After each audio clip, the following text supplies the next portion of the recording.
Junior dos Santos Barçada o'ynagan eng yaxshi braziliyaliklar orasida mening ro'yxatimda 3-o'rinda.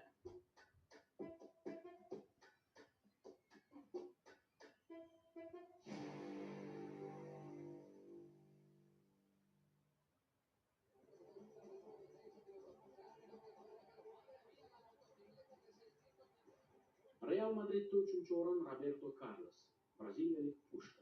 U ham 1973-yili San-Pauloda kambag'al oilada tug'ilgan. Hayoti boshqa braziliyalik yulduzlar kabi futboldan boshqa najot qolmagan va katta mehnati evaziga shu darajaga yetishgan. Yoshligida juda xaroba uyda yashagani uchun o'ziga o'zi va'da qiladi. Katta bo'lsam futbolchi bo'laman va otamga yaxshiroq uy sotib olib beraman.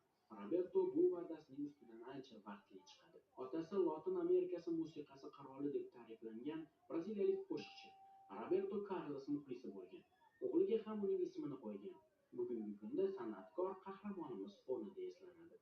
Roberto Carlos 10 yildan ko'p vaqt mobaynida Braziliyada bolalar sog'lig'ini yaxshilash xayriya fondida faoliyat yuritdi va San-Paulodagi klinikalardan biriga AQShdan har yili qimmat apparatlar olib beradi. Juda ko'p maktablar qurdirdi. Barchasida bolalar tekinga tahsil olishadi. O'zi shunday deydi: "Qizlarimning kulganini ko'rsam, o'zimning yoshligimni eslayman, qo'rqinchli bolaligimni. Shu bois doim yordamga muhtoj bolalarga nimadir ko'mak bergim kelaveradi." Uning statistikasi ham buyuk futbolchi ekanidan darak beradi. Jahon chempioni, 3 karra Yevropa Chempionlar Ligasi g'olibi, 4 marta Ispaniya chempioni, Real tarkibida eng ko'p gol kiritgan himoyachilardan biri. Zarbasi o'ta kuchli bo'lgan, jahon rekordi. Soatiga 198 km tezlikda uchgan to'p. Bu rekordni bir marta Lukas Podolski keyinchalik xalq buzishga muvaffaq bo'lgan. Biroq Carlos bu tezlikda doim tepib yurgani uchun tasodifiy bir necha zarbalardan ko'ra ko'proq uni eslashadi. Futbol tarixidagi eng chiroyli gollardan biriga mualliflik qilgan. Fransiya terma jamoasiga, Bartesga. Qirollik klubi Galaktikosga aylantirilgan payti ham Roberto Carlosning muxlislari yetarli bo'lgan.